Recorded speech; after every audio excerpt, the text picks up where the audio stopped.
नमस्कार, आदाब, सत श्री अकाल मेरे दोस्तों। आगे आपका होस्ट दोस्त प्रतीक सिंह लेकर के प्रमुख तथ्यों के साथ आपके लक्ष्य बैच में से गणित में आयतन या वॉल्यूम का पार्ट 2। आपको पता है सर, टोटल 30 वीडियो पढ़ना है, उसमें से 29 नंबर का वीडियो है। इसके बाद हमारे पूरा सीरीज़ कंप्लीट हो जाएगा। 30 वीडियो हम पढ़ लेंगे। तो जैसा हमने वादा किया था वैसा हमने वादा निभाया है। सभी वीडियो को हम प्रॉपर वे में लेके चले हैं। आपका जो सीरीज़ हम चालू करते हैं उसको अंत भी करते हैं, और जिस पे आपको वार्निंग दिया गया था कि आप जिस पे ध्यान नहीं देंगे बंद कर दिया जाएगा, उसको बंद भी कर दिया गया है। तो हम तो अपने वादे के पक्के चल रहे हैं। अब आप देखिए, आप क्या अपने वादों से मुँह करते हैं तो आपको कहाँ नुकसान होता है, कहाँ फ़ायदा होता है। फिलहाल इन सब बातों से हट करके जिसमें भी ये विनर वाला टैग लगा होगा जिस क्वेश्चन में, उस क्वेश्चन का आंसर आपको व्हाट्सएप नंबर में भेजना है, तो फिर आपको मिलेगा रियल कैश प्राइज। इसलिए ज़रूर उस क्वेश्चन का आंसर भेजें। आइए हम आते हैं सीधा आज की क्लास की ओर।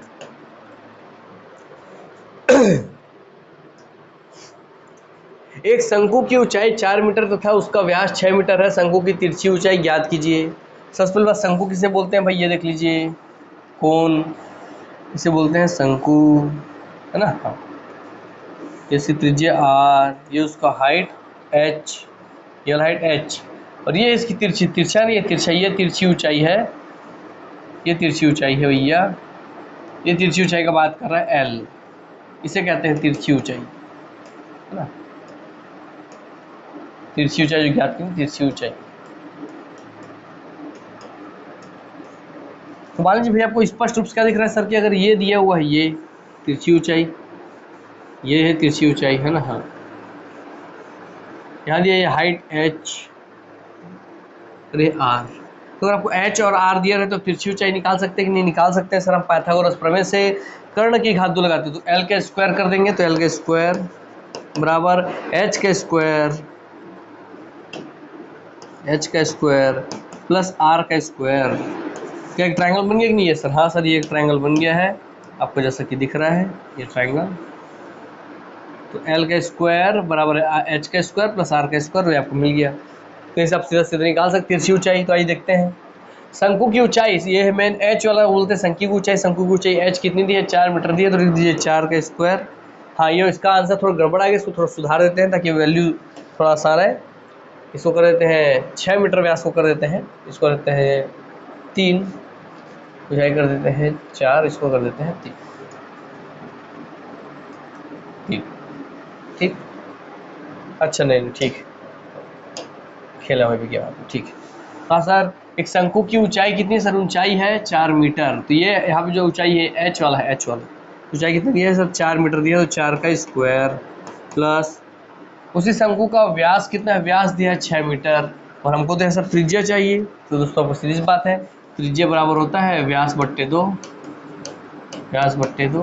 व्यास दिया आपको 6, तो 6/2 बराबर r बोलते त्रिज्या 3, अर्थात त्रिज्या मिल गया आपको 3। तो लिख दीजिए सीधा r बराबर 3 का स्क्वायर।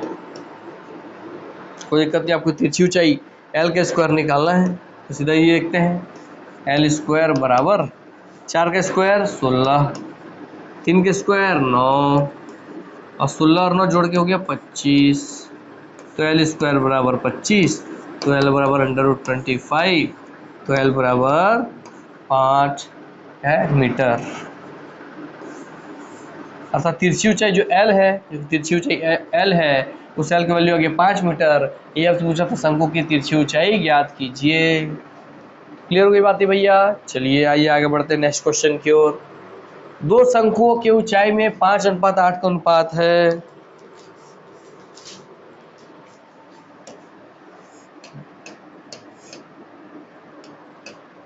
दो शंकुओं की ऊंचाई में 5:8 का अनुपात है। यदि उनके व्यासों में 3:8 का अनुपात हो तो उनके आयतनों में अनुपात ज्ञात कीजिए। अर्थात दोनों के आयतन का अनुपात ज्ञात करना है। तो आयतन का अनुपात क्या होता है? एक शंकु का आयतन, शंकु का आयतन, पहले शंकु का आयतन बट्टा दूसरे शंकु का आयतन, शंकु का आयतन। ठीक है, अब शंकु का आयतन क्या होता है सर? शंकु का आयतन होता है 1/3 पाई r स्क्वायर h। पाई r स्क्वायर l होता है कि h होता है? शंकु बोल रहा है, पाई r स्क्वायर l होता है शायद।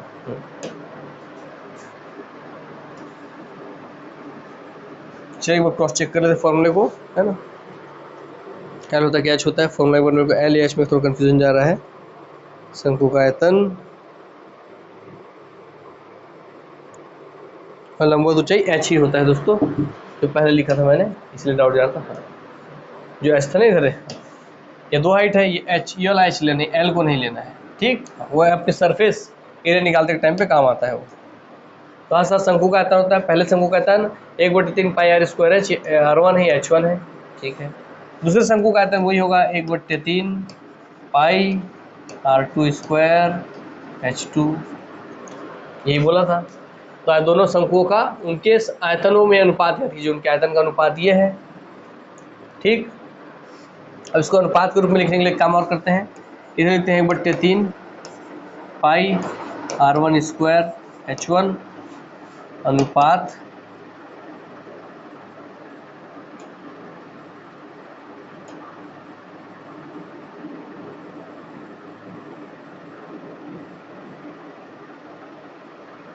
चलिए इसको सॉल्व करते चलते हैं, कोई दिक्कत नहीं, पता चल जाएगा हम लोग को, यहीं से निकल जाएगा आंसर, ठीक। इसको लिख सकते हैं, कोई दिक्कत नहीं है। 1/3 पाई R1 स्क्वायर H1 अनुपात 1/3 पाई R2 स्क्वायर H2। अब सीधा अनुपात में हमारा एक समान चीज़ सब पड़ जाता है, देखते हैं। 1/3 से कट जाएगा, पाई से पाई कट जाएगा, वजह क्या, R1 स्क्वायर H1 अनुपात R2 स्क्वायर H2। अब होता जब भी अनुपात वाला काम होता है ना, अनुपात वाला काम, तो याद रखेंगे वहाँ पे भले आपको घुमाने के लिए व्यास देता है कि व्यासों में अनुपात 3:8 है, और दोस्तों व्यासों को ही आप त्रिज्या में अनुपात मान के चलेंगे, क्योंकि सॉल्व करने के बाद त्रिज्या और व्यास एक बराबर ही मिलते हैं, क्योंकि बट्टे 2 में जरूरत है। जैसे क्या, कि त्रिज्या बराबर आपका होता है व्यास बट्टे 2, व्यास बट्टे 2। तो भाई आपको त्रिज्या निकालने, त्रिज्या बराबर क्या हो जाएगा, व्यास बट्टे 2 होगा। तो इसकी जगह आप जब लिखेंगे R1 का स्क्वायर, तो इसका व्यास स्क्वायर बट्टा 2 का स्क्वायर 4 होगा, इधर भी बट्टे 4 होगा, तो 4 कट जाता है, इसलिए दिक्कत की बात नहीं। जब इसका स्क्वायर होगा तो इसका नीचे का 4 आपस में कट जाएगा, इसलिए व्यास में जो भी अनुपात दिया उसको आप त्रिज्या का अनुपात मान के ही चलिएगा। अब कहने का मतलब, इसका R1 स्क्वायर और इसका R2 स्क्वायर क्या है, 3:8, अर्थात इसके R1 की जगह हो जाएगा 3, ठीक है ना, 3 का स्क्वायर, इसके अनुपात हो जाएगा किसका भैया, R2 की जगह 8 का स्क्वायर, 3:8 ही ले लीजिए, अनुपात है ना, तो 3 और इसका जगह आ गया आपका 8। और इनके शंकुओं की ऊंचाई में अनुपात कितना, ऊंचाई भैया देखिए ऊंचाई है इसका, कितना ऊंचाई कितना दिया है, 5:8, तो 5:8, 5:8। क्लियर हो गई, स्क्वायर होगा कि नहीं होगा, एक मिनट रुकिए, मुझे डाउट हो रहा है थोड़ा, क्रॉस चेक कर लेते हैं एक बार, इसमें कोई दिक्कत की बात नहीं है ना। हाँ ठीक है, हम सही जा रहे हैं, है ना, कोई दिक्कत की बात नहीं है। फिर बस तो भाई इसकी त्रिज्याओं में अनुपात वही ले लेना है, तो R1 का स्क्वायर 3 का स्क्वायर, R2 स्क्वायर तो भैया ये हो जाएगा, क्योंकि स्क्वायर लगा हुआ तो 8 का स्क्वायर। तो अब लिख लीजिए सीधा से, क्या हो जाएगा सर, 3 × 3 × 5, तो ये क्या हो गया सर, ये हो गया आपके 8 × 8 × 8।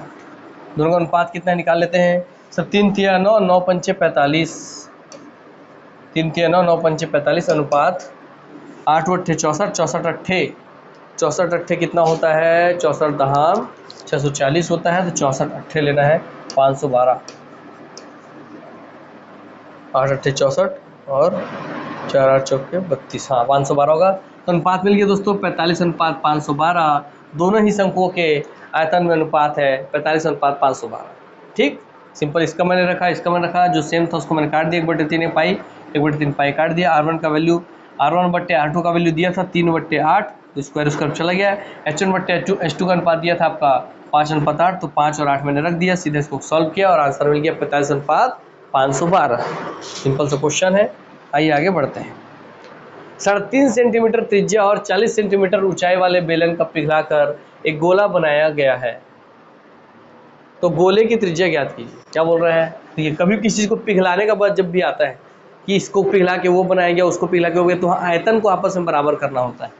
तो 3.5 सेंटीमीटर त्रिज्या और 40 सेंटीमीटर ऊंचाई वाले एक बेलन, तो पहला तो भैया बेलन का आयतन, पहला हो जाएगा बेलन का आयतन, बराबर होगा किसके, जिसको पिघला के जो भी सामान बनाया है उसको पिघला कर एक गोला बनाया गया, तो गोला का आयतन होता है, गोला का आयतन बराबर होगा गोले के आयतन के आयतन। चलिए बेलन का आयतन क्या होता है, बेलन का आयतन होता है आपका पाई आर स्क्वायर एच, और गोले का आयतन होता है 4/3 पाई आर क्यूब।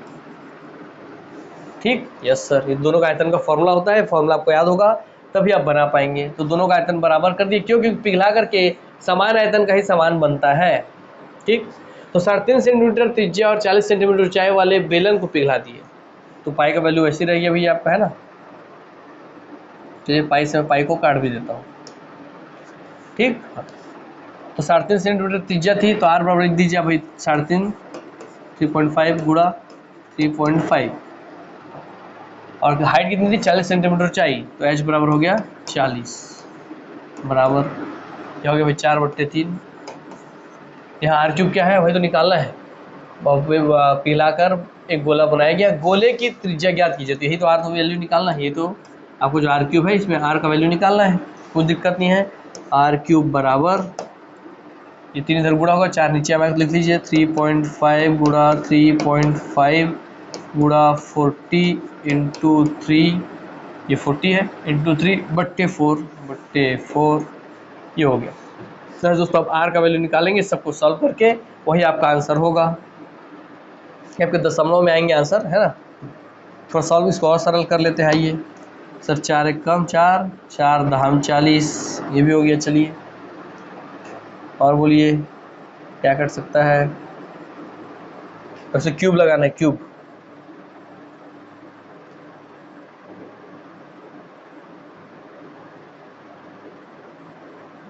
ठीक, कुछ नहीं, 3.5 7/2 7/2 स्क्वायर कर लेते हैं। 3.5 को मैं लिख सकता हूँ सर 7/2, इस 3.5 को लिख सकता हूँ मैं भैया 7/2, है ना। यहाँ बचा था 10 गुणा 3, इधर बचा था 10 गुणा 3, तो इस 2 से 2 पंचे 10 हो गया। फिर क्या बचा, इसको और सब कर लेते हैं, 7 गुणा 7 गुणा 5 गुणा 3, है ना, तो 7 गुणा 7 गुणा 5 गुणा 3, ये भी हो गया, बट्टे में ये 2, बट्टे में ये 2। अब इसको सॉल्व करके आप निकालेंगे तो आंसर भाई आपको दशमलव मिल जाएगा, फिर उसका ये आर क्यूब है उसका वर्ग घनमूल कर देंगे तो आपको आंसर मिल जाएगा। यहाँ पे जो भी होगा इसको सॉल्व कर लीजिएगा। क्वेश्चन का मेन खेल था यहीं पे, जब आपको समझाने वाला का मेरा फर्ज था ये चीज़, आपको बेलन का आयतन और गोले का आयतन को बराबर करना, क्योंकि पिघला कर कभी भी समान आयतन का ही समान बनता है। क्योंकि हम इसमें याद रखिएगा, जब तक अलग से ना कहा गया हो तो याद रखेंगे हम जिस सामान को पिघलाए हैं उस पूरे सामान से दूसरा सामान बना रहे हैं। जब तक ये ना बोले कि पिघला करके 2 अलग अलग सामान बना रहे हैं, ऐसा ना बोले, तब तक आप मानिए कि जिस चीज़ को पिघलाया है उससे उतने ही आयतन का दूसरा सामान बन रहा है, इसलिए आयतन को समान कर देते हैं। फिर बेलन के आयतन का फॉर्मूला बराबर कर दिए गोले के आयतन के फॉर्मूले के, दोनों वैल्यू हम पुट किए, आंसर हमारा आ गया। ठीक, 49 बच्चे इसको सॉल्व भी कर लेंगे थोड़ा सा, आइए चलिए सॉल्व भी कर लेते हैं, दशमलव निकाल लीजिएगा। तो 5 दिया 15 49, तो 7 7 49 और 5 दिया 15/2। ठीक, 49 दहाम 490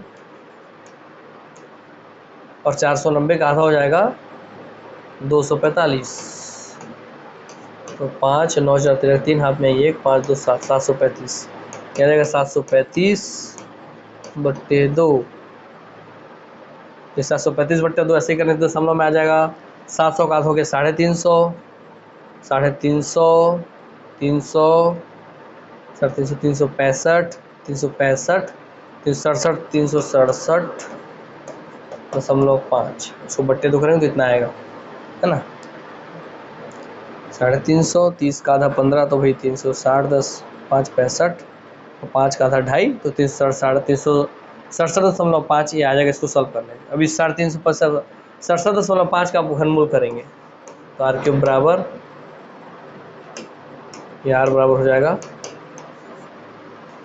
367.5। ठीक, चलिए आते हैं नेक्स्ट क्वेश्चन पे।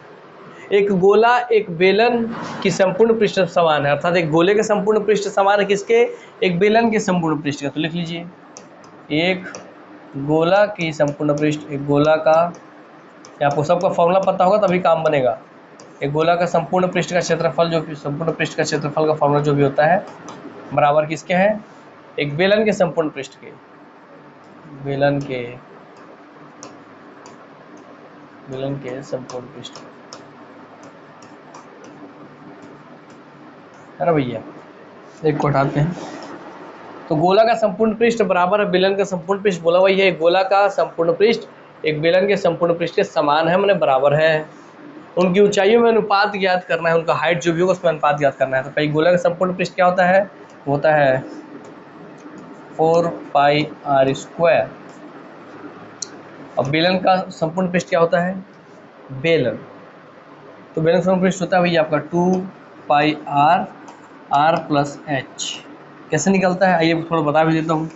अगर ये बेलन है दोस्तों, उसका संपूर्ण पृष्ठ, उसको ऊपरी पृष्ठ, निचला पृष्ठ, पूरा गोल वाला, तो देखिए निकालते हैं।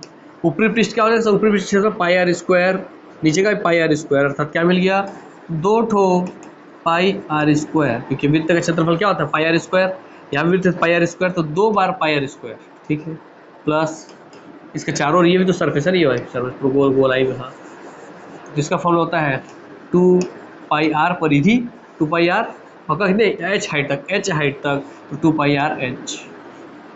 अब दोनों को देखिए संपूर्ण पृष्ठ यही फॉर्मूला यही होता है ना, उसको ऊपरी पृष्ठ और निचले पृष्ठ का क्षेत्रफल प्लस उसके वक्र पृष्ठ का क्षेत्रफल, दोनों जोड़ेंगे तो 2πr दोनों में कॉमन है, बाहर कर दीजिए 2πr, यहाँ से निकाल लिए, यहाँ से भी निकाल लिए, तो यहाँ क्या बचा, केवल एक r बच जाएगा, प्लस यहाँ 2πr जब बाहर चल गया तो यहाँ अंदर में केवल h बचेगा।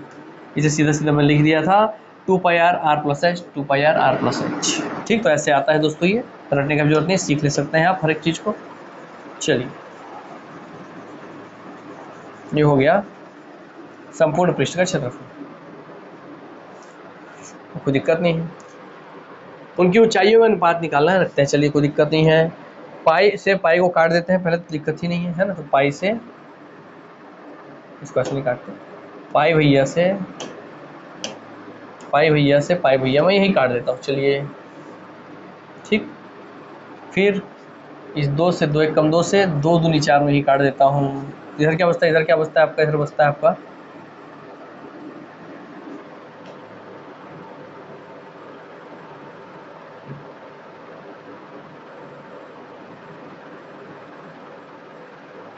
हाँ, क्या बच गया आपका 2r² बराबर r×r+h।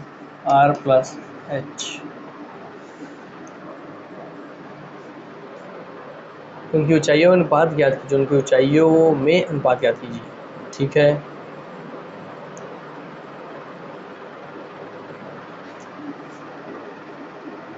इसके एक आर से इसका ये एक आर खत्म करते हैं, तो बच गया भाई आपका 2r बराबर r+h, है ना। हाँ, इसके एक आर से एक आर गया तो बचा 2r बराबर r+h। अब इस 2r में से एक आर घटा दीजिए, इधर क्या बच गया, सब 2r में से वाला एक आर घट जाएगा, तो r बराबर h, अर्थात हमको क्या मिल गया कि r बराबर h, जितनी उसकी त्रिज्या थी उतनी उसका हाइट था, हमको मिल गया कि जितनी गोले की त्रिज्या है उतना ही आपके शंकु का हाइट है, बेलन का हाइट है, बेलन का हाइट है, मतलब जितनी भी गोले की जितनी भी त्रिज्या है उतना ही बराबर है शंकु के बेलन के हाइट उतना ही है, अर्थात r बराबर h वैल्यू तो हमको मिल गया। अब ये कोई दिक्कत की बात ही नहीं है।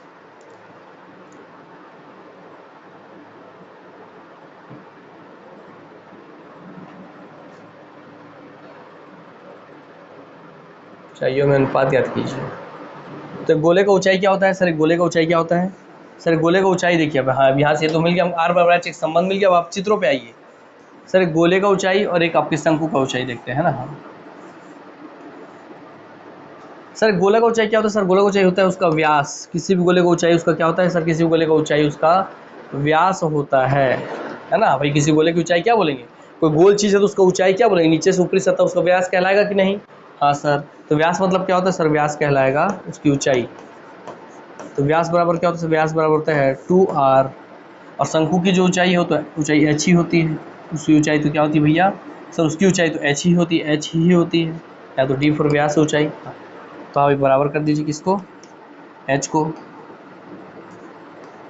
और आप क्या देखे थे सर, यहाँ से हमको एक संबंध मिला था कि r बराबर h है, तो इस h की जगह पे आप r रख दीजिए। तो देखिए 2r था, गोले की ऊंचाई 2r, क्योंकि व्यास बराबर 2 गुना त्रिज्या होती है। हाँ सर, और इस h की जगह आप r रख दिए तो बराबर हो गया r, h की जगह आप r रख दिए, h की जगह पे r रख दिए, यहाँ से वैल्यू पुट कर दिए, तो h बराबर r हो गया। अब इस r से ये वाला r जब कट गया तो बचा क्या, यहाँ बचा, इधर बचा 2 और इधर बचा अनुपात में, दोनों का अनुपात लेना था ना, हाँ दोनों का अनुपात याद करने से तो कटेगा। 2 अनुपात, इधर कुछ नहीं बचा, मतलब 1 बचा था, 2 अनुपात 1, अर्थात दोनों के गोले के और बेलन की हाइट में अनुपात है 2 अनुपात 1 का अनुपात है। कितना का अनुपात है, 2 अनुपात 1 का अनुपात है। क्लियर हो गई बात, यस सर, 2 अनुपात 1 का अनुपात है, स्पष्ट हो गया होगा। आइए आते हैं नेक्स्ट क्वेश्चन की ओर। 14 सेंटीमीटर जो ब्लैक किया गया दोस्तों, कुछ प्रिंट मिस्टेक है क्वेश्चन में, उसको सुधार दिया हूँ मैं, नहीं तो कंफ्यूज जाते हैं आप, इसलिए है ना। 14 सेंटीमीटर व्यास और 7 सेंटीमीटर ऊंचाई का अधिकतम आयतन का शंकु बनाया गया है। तो एक शंकु बनाया गया है, शंकु आपको फिर से पता है सर, शंकु ऐसा होता है। तो इसका व्यास कितना सर, इस शंकु का व्यास है, व्यास 14 सेंटीमीटर, और इसका ऊंचाई कितना सर, इसका ऊंचाई है 7 सेंटीमीटर। शंकु का आयतन कितना होगा, तो शंकु का आयतन का फॉर्मूला लिखते हैं। शंकु का आयतन हमें ज्ञात करना है, सब वैल्यू दे दिया है। शंकु का आयतन होता है 1/3 पाई r स्क्वायर h होता है। रखते चलते हैं सर, 1/3 पाई का वैल्यू कितना है सर, पाई का वैल्यू है 22/7 गुणा r का वैल्यू क्या है सर, जब ये व्यास 14 सेंटीमीटर व्यास है तो त्रिज्या इसकी आधी होगी, तो 14 का आधा 7, अर्थात इसकी त्रिज्या आधी 7 है, 7 गुणा 7, क्योंकि r स्क्वायर इसलिए 2 बार 7। और हाइट कितनी, हाइट दी सर 7 सेंटीमीटर ऊंचाई है, 7 सेंटीमीटर ऊंचाई बोल दी है, तो सर हाइट है 7 सेंटीमीटर, उसको ले लिया हम 7, ये r स्क्वायर है और ये h है। अब इसको सॉल्व कर लीजिए, आंसर आपके हाथ में है, सॉल्व करना आपके लिए आसान है, मैं वैल्यू सब लिख दिया हूँ, यही मेरा काम यही तक था। अब इसको सॉल्व करना आपके हाथ में, इस 7 से आप इस 7 को काट दीजिए, ठीक। अब बचा के अंदर आपका 22 गुणा 7 गुणा 7/3, तो 22 गुणा 49, ठीक, 22 गुणा 49/3, इसको सॉल्व करके आप लिख सकते हैं, जो भी आपका आंसर है वही आपका आंसर है ना। चलिए आगे बढ़ते हैं। एक शंकु आकार बर्तन की भीतरी त्रिज्या 12 सेंटीमीटर और ऊंचाई 50 सेंटीमीटर है, यह किसी तरल पदार्थ से भरा है। एक शंकु है जिसमें कोई सामान आप भर दिए हैं, जब भरा हुआ बोल रहा है, आधा भरा है ऐसा नहीं बोलता, मतलब पूरा पूरा भरा है, मतलब उसका पूरा आयतन का बात कर रहा है। इस बात को आपको समझना है, यही यहाँ पे पकड़ है कि उसके पूरे आयतन का बात कर रहा है, कि एक शंकु आकार बर्तन की भीतरी त्रिज्या, कि शंकु के आकार का एक बर्तन है, ठीक, इसकी भीतरी त्रिज्या 12 सेंटीमीटर है और ऊंचाई है, इसकी भीतरी त्रिज्या कितनी 12 सेंटीमीटर, इसकी ऊंचाई है कितनी 50 सेंटीमीटर। यह किसी तरल पदार्थ से भरा, इसमें कोई पानी नहीं आप भर दिए हो समझ लो। यह तरल पदार्थ 10 सेंटीमीटर त्रिज्या वाले बेलनाकार, तो इसका आयतन, शंकु का आयतन से पूरा पानी पलट किसमें दिया गया, पलट दिया गया, बराबर कर दिया जाएगा, आयतन को बराबर कर दिया जाएगा किसके, बेलनाकार, मतलब बेलन के आयतन के।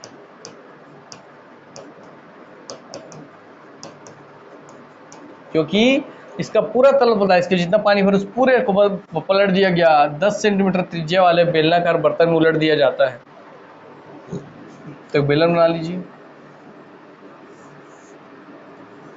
इसकी त्रिज्या भैया 10 सेंटीमीटर है ना, 10 सेंटीमीटर त्रिज्या वाले बेलनाकार बर्तन में उलट दिया जाता है। तो बर्तन में तरल पदार्थ की ऊंचाई क्या है, तो ये जो पानी इसमें आप पलटोगे उसका हाइट कितना जाएगा ये पूछा जा रहा है ना। तो उसमें हाइट की वैल्यू कितना आएगा ये पूछा जा रहा है, कोई दिक्कत नहीं है। दोनों का आयतन भाई समान करना है, आयतन का फॉर्मूला लिख लीजिए, चित्र को मैं हटा के आयतन लिखता हूँ यहीं पे। शंकु का आयतन क्या होता है 1/3 पाई आर स्क्वायर एच। इसका फॉर्मूला क्या होता है बेलन का, पाई आर स्क्वायर एच होता है, simple pi are square H. ठीक, चलिए अब दोनों बराबर करने लगते हैं, कोई दिक्कत की बात नहीं है। मगर आपको निकालना क्या है, शंकु वाला शंकु कहाँ गया, यह तरफ पदार्थ बेलन का बर्तन में तरफ पदार्थ की ऊंचाई याद करनी है, मतलब ये वाला एच आपको निकालना है, ये एच अलग है उससे अलग है, ये वाला एच आपको निकालना है। तो इसको थोड़ा अलग लिख भी देता हूँ ताकि आपको ध्यान रहे। इसको ऐसा वाला एच लिख देते हैं, ऐसे वाला एच लिख देते हैं। ठीक, किसमें जब हम पानी को इसमें पलटेंगे तो कितने हाइट तक वो पानी भरेगा,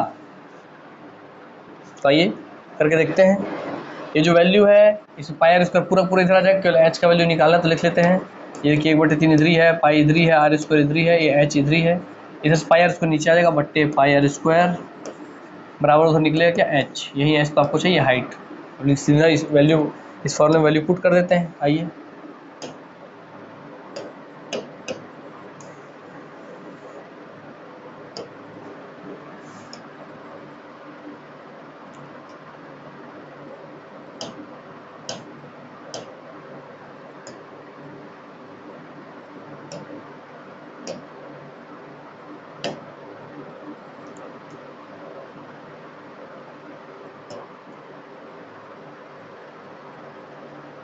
चलिए क्या क्या समझ नहीं आ रहा है, आइए लिख लेते हैं फिर, कोई दिक्कत नहीं। एच हमको निकालना है सर, बराबर है 1/3 pi are square h, 1/3 pi are square h upon pi are square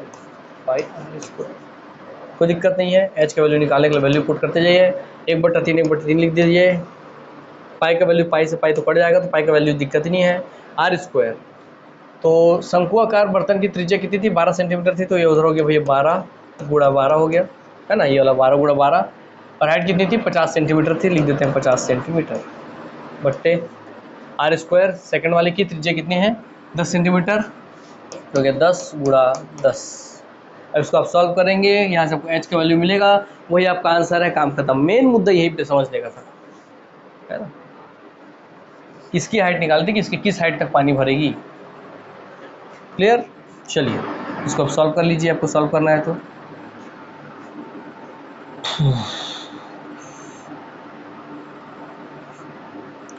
तीन चौके 12, ठीक, 50 चौके 200, 200 दहम 2000, 2000 और 400, तो 2400 हो जाएगा ऊपर सॉल्व करने से, है ना।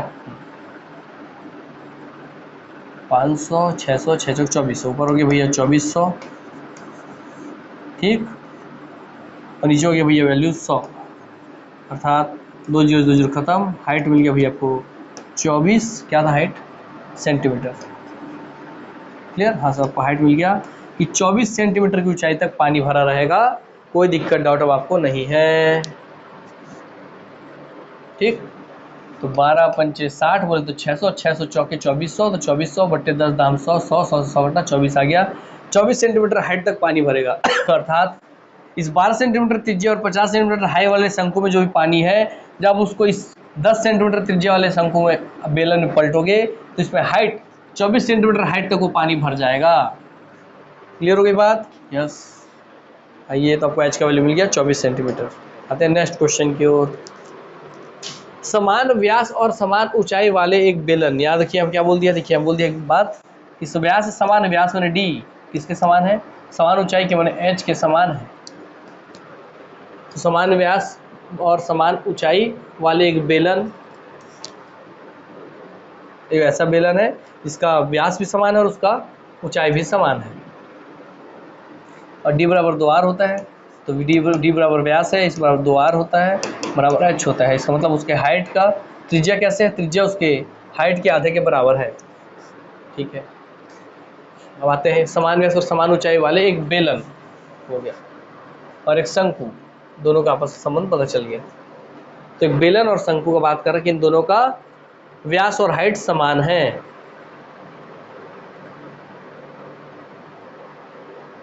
ठीक, बना लेते हैं। एक बेलन बना लेते हैं और एक शंकु बना लेते हैं।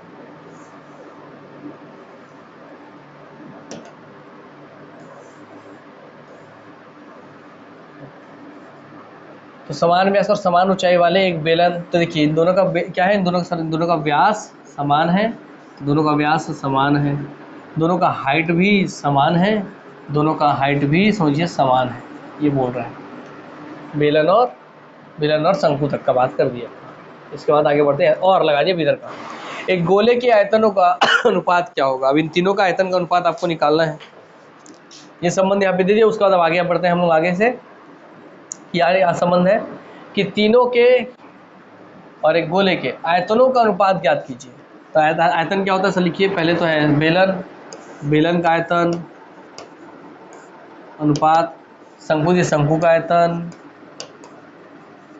अनुपात गोले का आयतन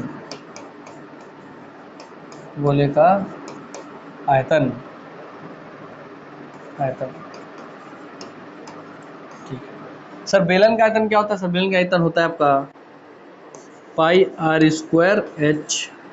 शंकु का आयतन होता है 1/3 पाई आर स्क्वायर एच।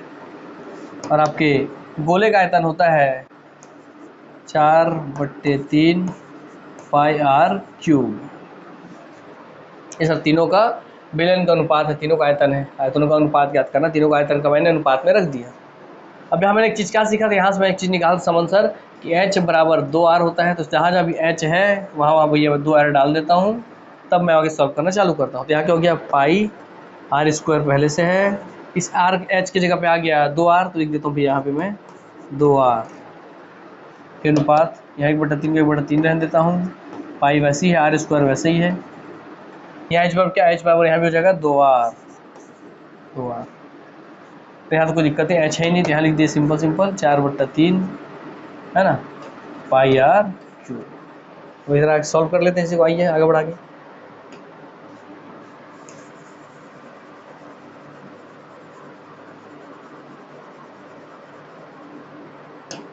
इधर क्या हो गया सर, इधर आपको हो गया देखिए 2 पाई आर क्यूब। इसको जब लिखूंगा जवाब क्या हो जाएगा 2 पाई। तो 2 और पाई और तीनों आर स्क्वायर आर मिला के आर क्यूब अनुपात 1/3। लिख दिया मैंने 1/3 2 पाई आर क्यूब। यहाँ भी हो गया 2 पाई आर क्यूब है ना भाई। ये 2 पाई और आर क्यूब, हाँ सर अनुपात। यहाँ तो 4/3 पाई आर क्यूब है, यहाँ भी आपका है 4/3 पाई आर क्यूब। देखिए यहाँ पे क्या मिलेगा, यहाँ मिल गया 2 पाई आर क्यूब, यहाँ भी है 2 पाई आर क्यूब। इसको मैं लिख सकता हूँ 2 पाई आर क्यूब में। कैसे लिख सकता हूँ देखिए, इस 4/3 को मैं 4 जो है इसको मैं 2/3 गुणा 2 लिख सकता हूँ। 2 दूनी 4 हो जाएगा, हाँ सर 2 दूनी 4 हो जाएगा ना, हाँ सर। तो 4/3 को मैं 4 को 2 लिख सकता हूँ, और बाकी पाई आर क्यूब को मैं पाई आर क्यूब लिख देता हूँ। अब क्या हो जाएगा, तीनों अनुपात में है 2 pi r cube 2 pi r cube 2 pi r cube, तीनों आपस में कट जाएगा। तो यहाँ क्या बचेगा, यहाँ बचेगा सर आपका केवल 1, यहाँ बचेगा अनुपात में 1/3, यहाँ अनुपात बचेगा 2/3, क्योंकि इन दोनों के नीचे 3 है, मैं इसमें 3 का गुणा कर देता हूँ। तो क्या हो जाएगा भैया, यहाँ पे हो जाएगा 3, यहाँ हो जाएगा अनुपात 1 और यहाँ अनुपात हो जाएगा 2, अर्थात अनुपात मिलेगा 3:2 1:2। मैं ऊपर में तीनों में 3 का गुणा कर दिया।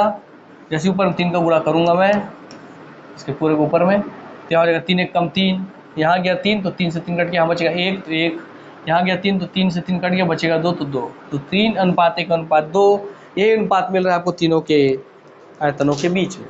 क्लियर। आइए आगे बढ़ते हैं। 14 मीटर वीमा के घनाकार टंकी में रखे जा सकने वाले बड़े से बड़े गोले का आयतन और पृष्ठ क्षेत्रफल ज्ञात कीजिए। देखिए बहुत टफ हो जाता है सर क्वेश्चन, जिसमें आपको डाटा कम से कम देता है ना, और ये एग्जाम में अट्रैक्ट करता है बच्चों को, फंसाने के लिए होता है। तो ये एक लाइन का क्वेश्चन बनाऊंगा, इसको मैं फटाक से बना लूंगा। और जैसे आप इसमें भिड़ते हैं, अगर आपका दिमाग प्रॉपर वे में काम नहीं कर रहा है तो बनने वाला है नहीं। बड़ा क्वेश्चन देख के लोग डरते हैं, मगर बड़ा क्वेश्चन तो आसान होता है, क्योंकि आपको बहुत सारा वहाँ पे हेल्प करने के लिए डाटा दे दिया रहता है। इससे तो इस तरीके से निकालो, इतना सारा वैल्यू तुमको हम दे रहे हैं, है ना। दिख रहा है आपको क्लियर एक बार।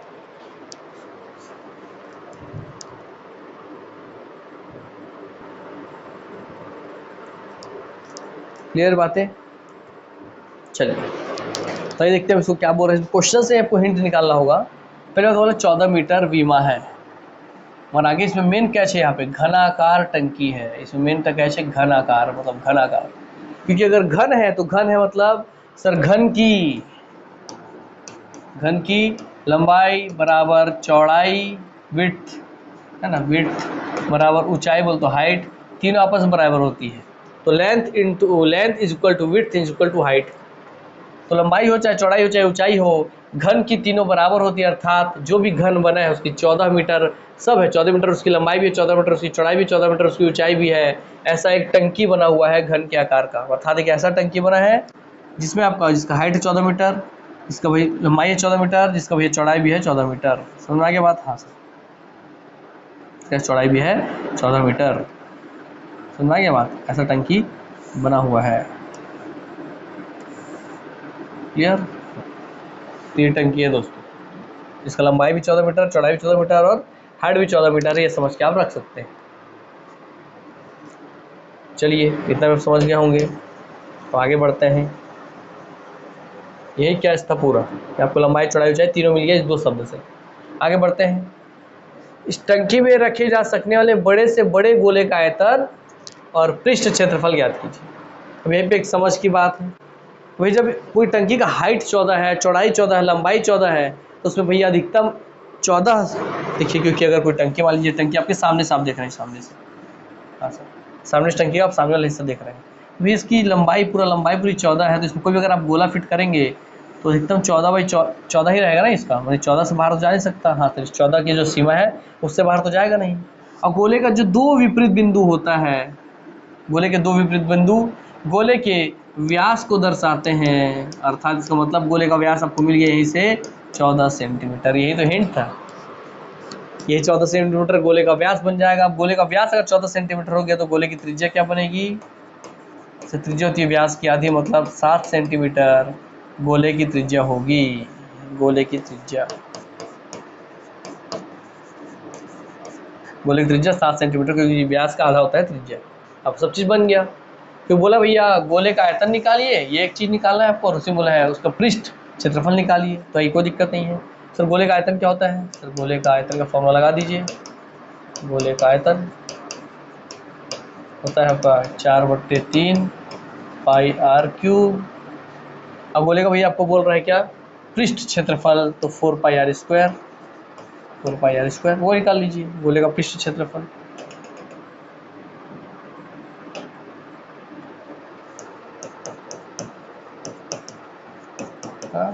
पृष्ठ क्षेत्रफल यही 4 पाई आर स्क्वायर। आपको यहाँ आर मिल ही गया है, पाई का वैल्यू पता है, 4 आपको पता ही है, आर आपको मिल ही गया, पाई का वैल्यू पता है, 4/3 का वैल्यू पता है, निकाल सकते हैं आप भी। रख के देखिए, आर का वैल्यू 7 है, लिख लीजिए 4/3, पाई का वैल्यू हो गया 22/7, गुणा आर का वैल्यू हो गया क्या? 7 7 7, तो 7 गुणा 7 गुणा 7। उसको सॉल्व करके आप आंसर निकाल सकते हैं, कोई दिक्कत की बात ही नहीं है ना। इसे एक साथ से इसे एक साथ को काट दीजिए, मिल गया क्या आपको? यहाँ मिल गया 4 गुणा 22 गुणा 7 7 49, तो उसको 7 गुणा 7 रहने दीजिए, बट्टे बचा नीचे बचा 3। ठीक, वैसे यहाँ भी वैल्यू रखते हैं तो वैसे ही आता, 4 गुणा 22/7 गुणा 7 गुणा 7, 7 से 7 कट जाएगा, तो यहाँ मिलेगा आपको 4 गुणा 22 गुणा 7।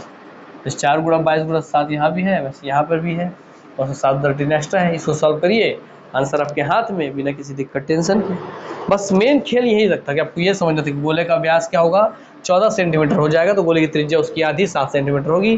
फिर पूरा खेल आपकी आंखों के सामने बन जा रहा है ना। ठीक, इसको सॉल्व करके सर 7 चौके 28, तो 28 गुणा 22 हो गया।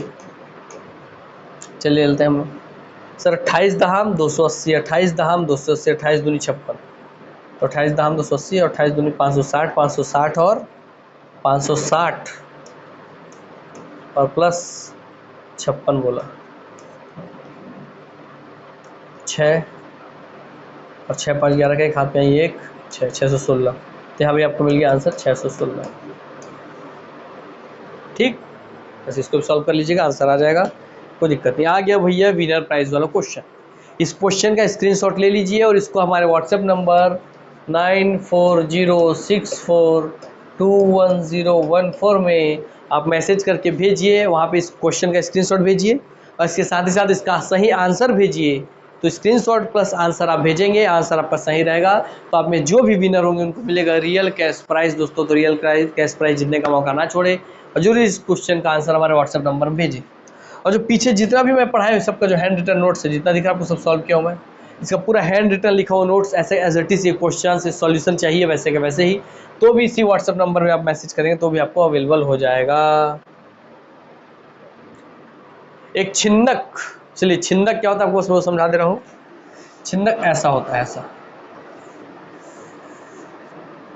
ऐसे बर्तन को छिन्नक बोलते हैं, ऐसे बोलते छिन्नक। एक कुल नहीं मिला के एक प्रकार का जो शंकु होता है दोस्तों, शंकु को ही अगर काट दिया जाए ऊपर से तो छिन्नक बन जाता है, इसे बोलते हैं छिन्नक। तो छिन्नक के दोनों सिरों की त्रिज्या है, अर्थात ये वाला सिर है इसका त्रिज्या होगा गोल है तो हाँ, तो रियल त्रिज्या इसका त्रिज्या होगा यस। तो छिन्नक के दोनों सिरों की त्रिज्या है कम से 7 सेंटीमीटर, इसका 7 सेंटीमीटर है और इसका भैया 14 सेंटीमीटर। तो छिन्नक के दोनों सिरों की त्रिज्या 7 सेंटीमीटर 14 सेंटीमीटर है और तिरछी ऊंचाई इसकी 8 सेंटीमीटर। तो ये तिरछा ऊंचाई नहीं, ये जो ऐसा है ये वाला ये दोस्तों आपको कितना ये है दोस्तों आपका 8 सेंटीमीटर, 8 सेंटीमीटर। तो उसका वक्र पृष्ठ ज्ञात कीजिए, उसका वक्र पृष्ठ का मतलब होता है जो चारों ओर गोलाई में है। अर्थात अगर छिन्नक है तो इसको ऊपरी सरफेस नहीं, निचले सरफेस नहीं, उसको चारों ओर गोलाई में जो सरफेस उससे बोलते हैं वक्र पृष्ठ। तो इसका वक्र पृष्ठ ज्ञात कीजिए बोल रहा है। तो छिन्नक के वक्र पृष्ठ ज्ञात कीजिए, इसको फ्रस्टम बोलते हैं इंग्लिश में, है ना, छिन्नक को फ्रस्टम बोलते हैं।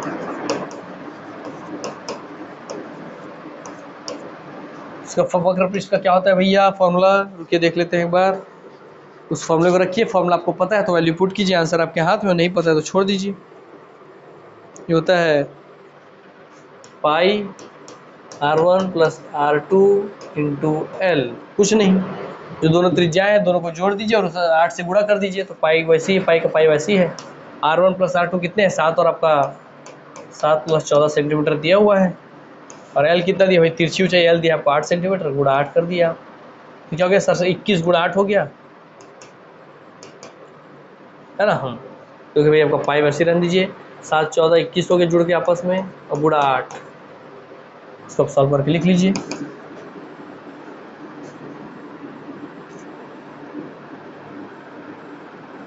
आठ दूनी 16 160 168 168 हो गया, 168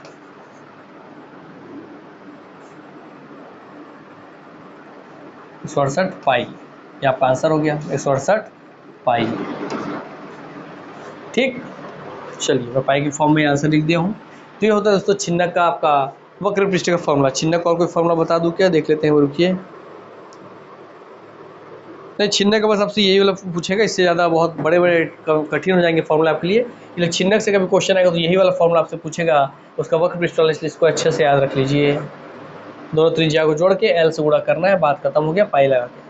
ठीक, चलिए तो आज की क्लास को भी यहीं पे हम समाप्त करते हैं, मिलते हैं नेक्स्ट क्लास में। तब तक के लिए आप हमेशा हंसते रहिए, खेलते रहिए, खिलखिलाते रहिए, मदमस्त रहिए, निरोग रहिए, स्वस्थ रहिए, तंदुरुस्त रहिए, यही मेरी दुआ है आप सबके लिए। मिलते हैं नेक्स्ट क्लास में, तब तक के लिए नमस्कार, जय हिंद, जय भारत, जय छत्तीसगढ़, वंदे मातरम, धन्यवाद।